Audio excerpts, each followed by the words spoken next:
જય શ્રી કૃષ્ણ। એક માણસે કોસેટોમાંથી બહાર આવવા માટે સંઘર્ષ કરી રહેલા એક પતંગિયાને જોયું। કલાકો સુધી પતંગિયું એક નાના કાણામાંથી બહાર આવવાનો પ્રયત્ન કરતું રહ્યું।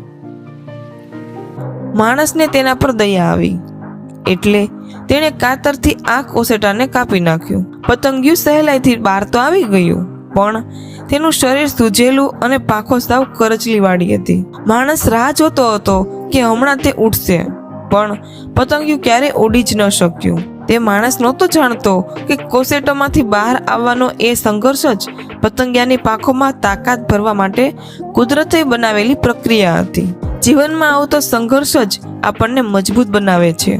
મુશ્કેલીઓ વિના આપણે ક્યારેય ઉડાન ભરી શકતા નથી। જો તમને આ વાર્તા ગમી હોય તો વિડીયોને લાઈક કરો, શેર કરો અને આપણી ચેનલ ગુજરાતી વાર્તાને સબસ્ક્રાઈબ જરૂર કરો। જય શ્રી કૃષ્ણ।